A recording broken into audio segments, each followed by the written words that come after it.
On Twitter, with over 4 million views, Kash Patel says leadership matters, and he's attached this plot of the US homicide rate since 1900. The top comment actually has more likes than Kash Patel's post. It says the graph ends before the president took office in 2025. So it's Joe Biden's leadership. We should be thanking him. But that's not right. The graph does go to 2025.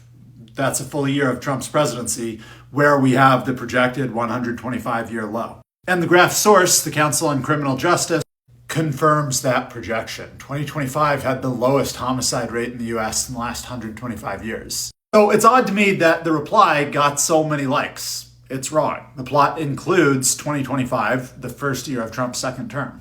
You can use that same data and zoom in on recent years and label which president is in office. Trump's first term, Biden, Trump's second term.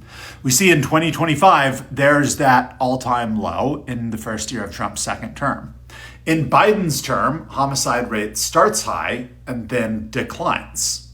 In Trump's first term, homicide rate starts relatively low and then increases. So if we take Kash Patel's point, leadership matters, what is that zoomed in plot on the last few years? What does it tell us? If we zoom out, we can see the whole 125-year span colored by the party of the president that was in office. So we have 60 Democratic president years and 66 Republican president years. Here we see the average homicide rate for when Democrats were in office. It's 6.7.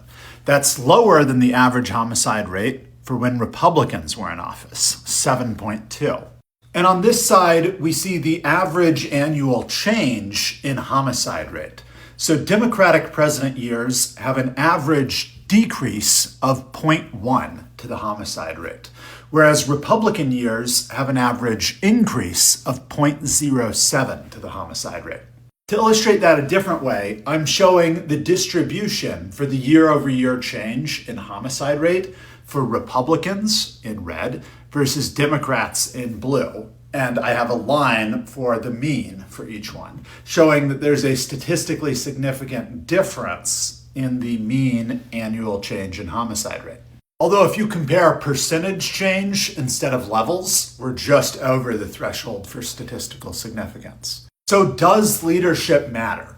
Well, I think it's not especially clear, but if it does, then I think it kind of cuts against Republicans and the Trump administration. And I think it's right to wonder what the president has to do with homicide, which is a state-level crime, usually. Is the president really changing it? And how long does it take for the president's actions to change things? I think Kash Patel and Trump supporters might say Trump is deporting illegal immigrants and he's closing the border and he's being tough on crime and unleashing Kash Patel and the FBI and so on. And I would reply to that by just asking, did Trump not do that in his first term? Like, why are Trump's strategies working now if they didn't work in the first term? And why does it seem like Biden was also significantly reducing crime? So leadership matters.